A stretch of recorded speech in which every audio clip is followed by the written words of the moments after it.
seats down front here. Am I your way? West, we got some seats right up front here.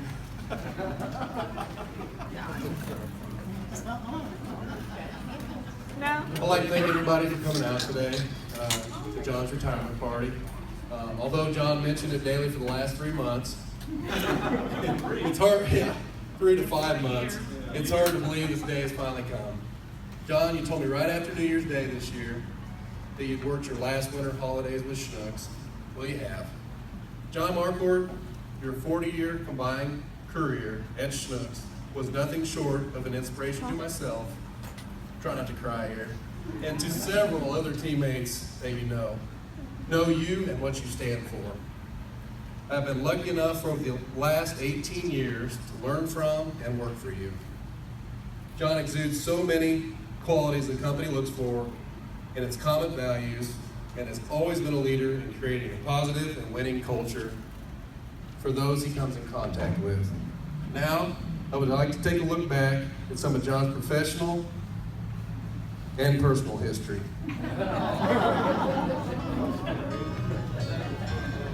Where's the mustache? John was born in 1956, and he grew up in Forsyth.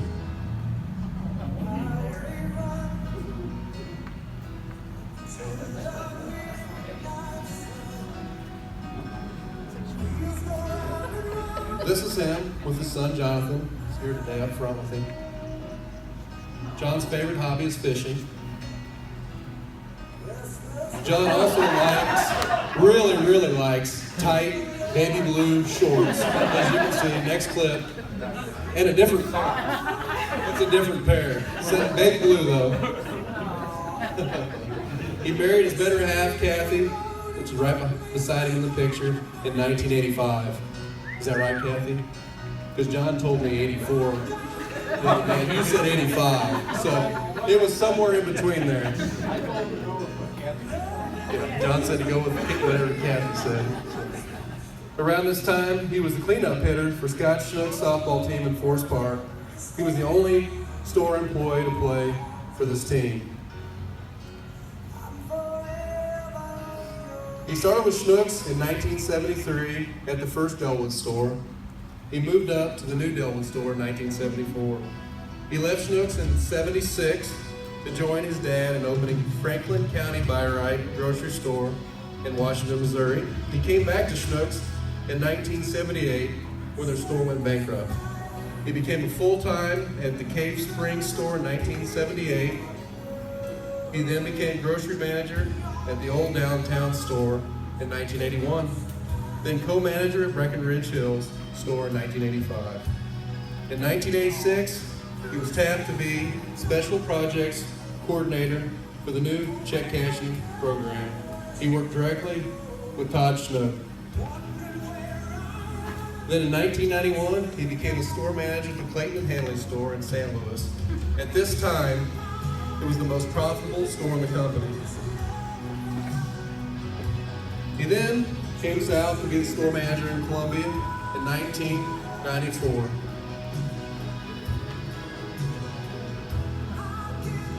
Starting in 2002, he spent the last 14 years of his career in Jefferson City location after opening this store. John was always involved with charitable work. He was always involved with United Way.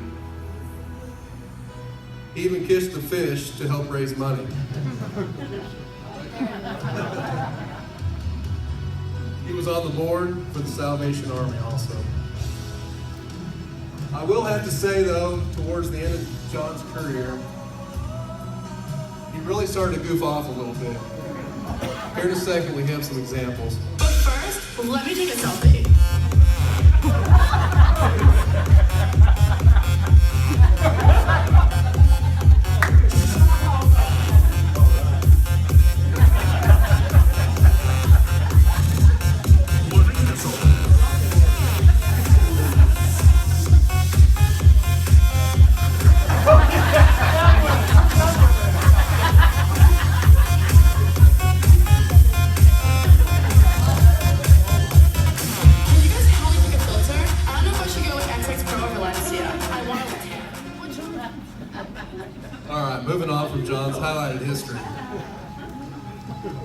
a bit of John's private history.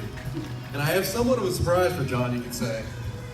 An amazing woman, to say the least. Apparently, she says John and her dated right before he met Kathy.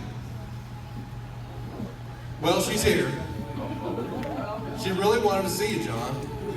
And since she helped give your career a boost with all her love and her stunning looks, I figured we would have her flown in from Germany, where she currently lives, to see you off.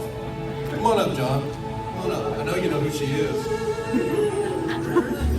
Without further ado, here she is, Edwina.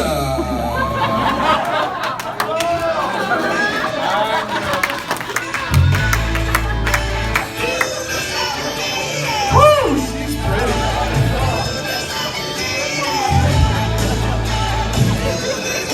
Woo! You guys are beautiful. Woo! Woo! Oh my!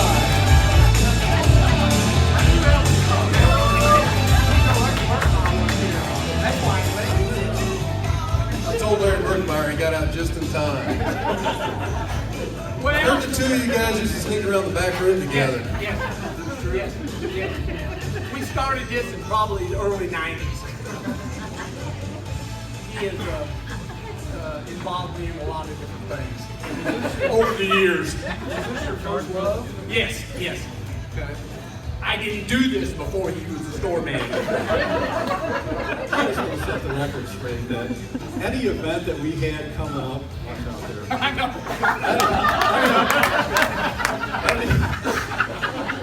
Any event we had coming up, that would always come up to me and say, "Hey, can I dress up like a woman at that event?" That's not quite how that went. And I say, "Yeah, I'll squeeze you in. I'm trying to squeeze in now." You're making me nervous. Yeah, I don't want to hear about that. For those of you that didn't hear, he doesn't have any underwear on.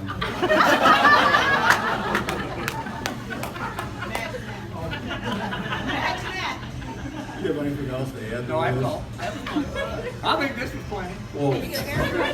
But you want me to stand up here with you? No. Everybody give a big round of applause for Edwina for coming all the way from Germany. She's come all the way to Germany to see old sweetheart one more time. I'm pretty sure John lucked out moving on to Kathy after all that. Thank you. All right. Now I would like to have a few people up to talk about this great teammate and leader. First, co-manager for several years at this location, Scott Caldwell.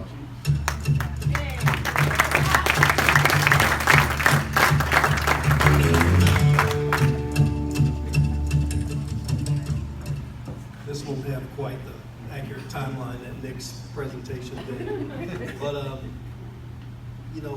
I want to say a few words about just how generous in nature John has been. Those of us that work with him, he's mentored a ton of us here. And we've learned a lot, and he's taken us through a lot of learnings. But what I was going to talk about today was just some of historically what I remember as far as him being involved in helping the locations get started. He was partner in education forever with Douglas High School.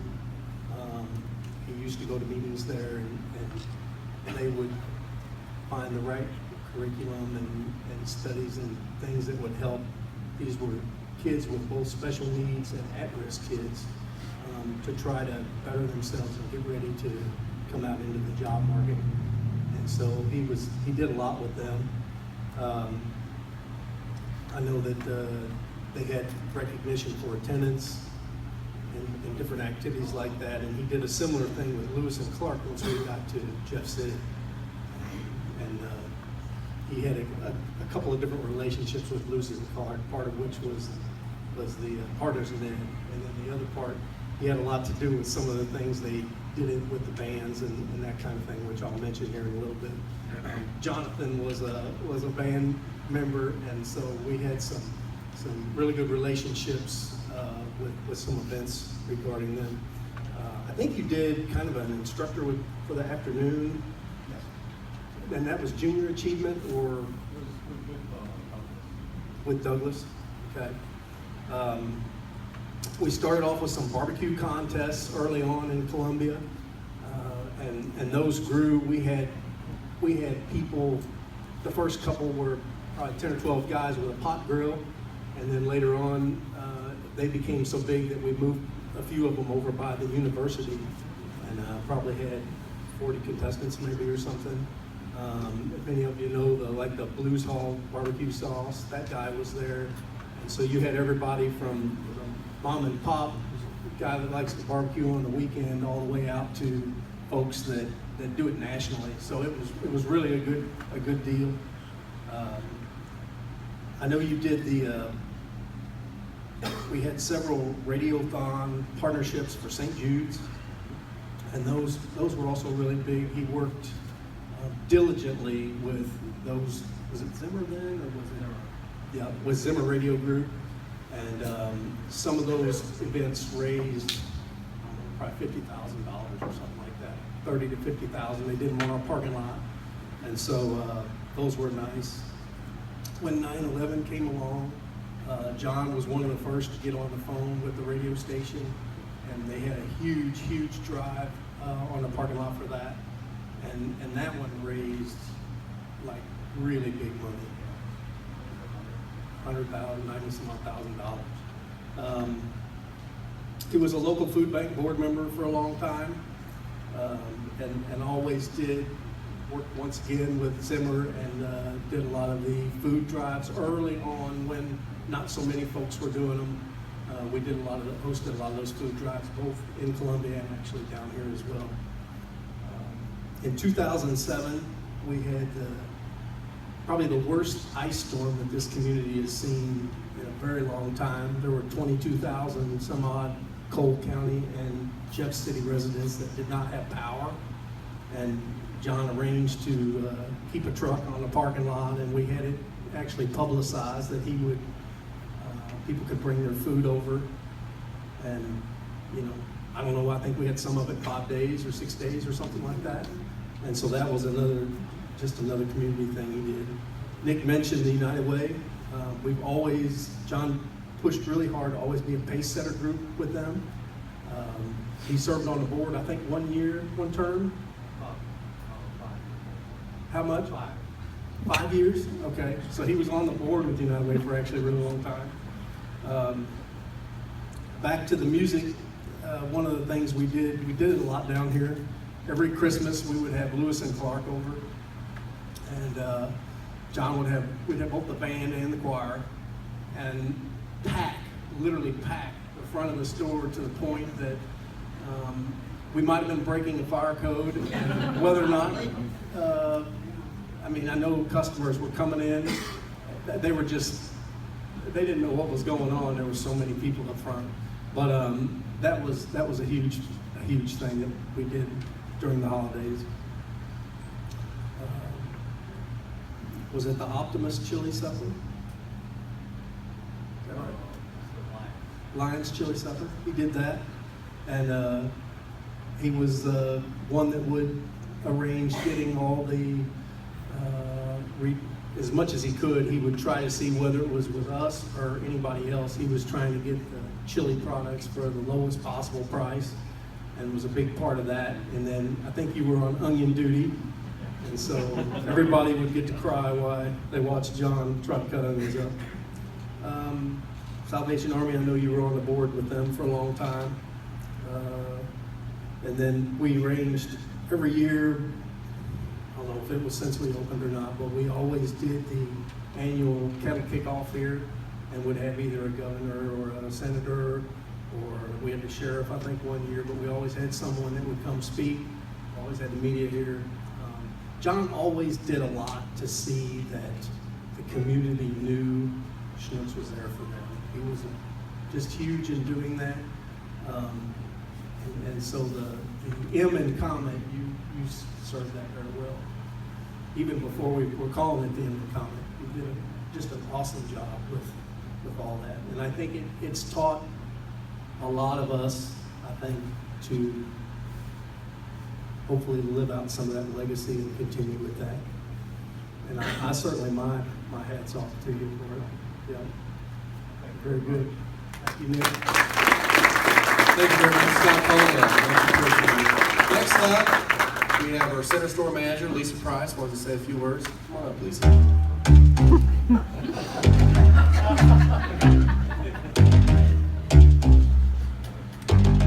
First things first, I'm the realest. Just let the whole world feel it. Oh, John. Well, today's the day we lose our fearless leader. You've been the backbone of this store for 14 years. My boss for 14 years. Personally, growing up without a father was extremely hard for me. And while I have an amazing stepfather, aside from him, you've been the most dominant father figure in my life. Sounds like a big, bold statement, but it's the truth for me. You've done so much for me, probably more than you even realize. Maybe more than I realize. You're the reason I am where I am today. Yes, I did a lot of it on my own, but I know that without you, I would not be where I am. Every time a customer, friend, or family member would ask me, how's working for Schnucks? The first thing I would say is, well, I have a really amazing and patient boss who does so much for me, and well, I love my job too.